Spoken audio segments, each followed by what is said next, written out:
नमस्कार. हळद रुसली कुंकू हसलं ह्या मालिकेत आपल्याला पाहायला मिळणार आहे दुष्यंतने पूजाला बोलवून घेतलेलं असतं. तर ती काय कारण आहे विचारू लागते.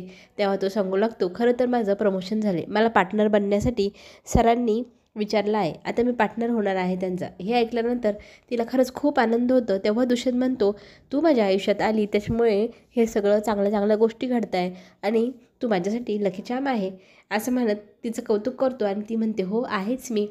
आणि त्यातली त्यात तो म्हणतो, आता मी लवकरच तुझ्या बाबांना भेटेल आणि आपल्या दोघांच्या लग्नाविषयी पण बोलेल. तेव्हा ती म्हणते, माझे बाबा ना US ला गेले आहे, त्यांना यायला खूप उशीर होईल, आपण माझं लग्न नंतर बघूया, आता विषय फक्त तुझ्या पार्टनरशिपचा आहे. तर तो सांगू लागतो, 125 करोड रुपये आता मला कुठून तरी आणावंच लागेल, तेव्हाच मी पार्टनर होऊ शकतो, पण आता कुठून आणणार. तर ती त्याला आयडिया देते, तू घरी जा, पहिले तुझ्या घरी पैशांची सोय कर, मग आपण पहिले बिझनेस सेट करू, आपल्या लग्नाचं नंतर पाहू असं म्हणत तो म्हणतो, मी आजच जातो आणि बघतो आईशी बोलून. इकडे गावामध्ये छान प्रकारे मॅच चालू असते, सगळ्यात भारी टीम खेळत असते आणि खरं तर शेवटच्या टप्प्याला मॅच आलेली असते. 11 रन 3 बॉल. आता हे कसं जुळणार. तर सगळ्यात शेवटी बॅटिंग येते आपल्या कृष्णाची. कृष्णा हे नक्कीच करू शकेल म्हणून गावातले सगळे क्रिकेटर, सगळ्या टीम तिच्या नावाने घोषणा देत असतात. आणि कृष्णाच्या नावाची जयघोष चालू असताना कृष्णा बॅटिंगला येते. त्या रस्त्याने जात असताना तिथे दुष्यंत पाहतो, तर काय, इकडे मस्त एक अशी भारी क्रिकेटची मॅच चालू आहे. तिचा शेवट पाहायचा त्याला उत्सुकता लागते.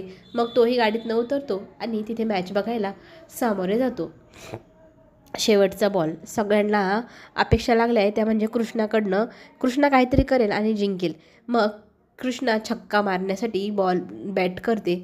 बॅटिंग केल्यानंतर जेव्हा तो बॉल उडतो तो थेट जातो तर मधुमाशांच्या पोळ्यावरती आणि त्यातल्या सगळ्या मधुमाशा उठतात आणि चिडलेल्या मधुमाशा जो दिसेल जो भेटेल त्याला चावू लागतात. प्रत्येकजण आपापला जीव वाचवण्यासाठी पळू लागतो. सैरभैर पळल्यानंतर सगळ्यांना स्वतःचा जीव वाचवायचा असतो, पण हे दुष्यंतला कळलं नाही. दुष्यंत तिथेच फडफडत राहिला आणि आपल्या कृष्णाने पाहिलं, हात बोंगाटपणा, याला इथलं काहीच समजत नाही, कळत नाही. तिने पटकन ब्लँकेट घेतलं आणि त्याला वाचवण्यासाठी ती ब्लँकेटमध्ये स्वतःला गुंडाळते आणि त्यालाही वाचवण्यासाठी ती धावत जाते. त्याच्याजवळ जाऊन त्यालाही ब्लँकेटमध्ये लपवते. तर तो म्हणतो, हे काय करत आहेत, सोड, निघ इथून.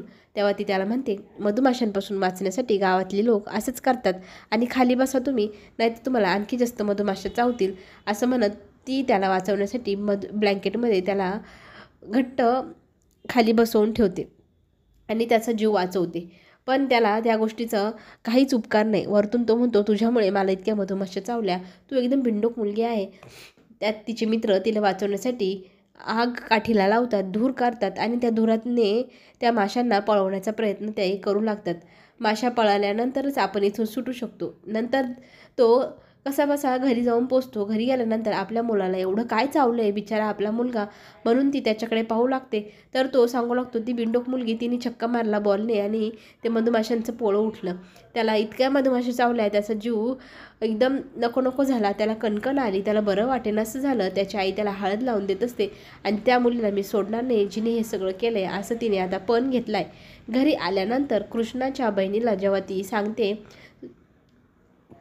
की तिथे काय काय झालं आणि मधुमाशा उठल्या, कुणाला चावल्या, तर बाळजाबाईच्या मुलाला. हे सत्य जेव्हा तिच्या आईला कळतं तेव्हा तिची आई आता तिची काही खेर करणार नाही आणि पुढे येणाऱ्या संकटाला आता सगळ्यांनाच सामोरे जावं लागणार. तेव्हा चॅनलला नक्की सबस्क्राईब करा, म्हणजे पुढे येणारे नवनवीन ट्विस्ट तुम्हाला लवकरात लवकर पाहायला मिळेल.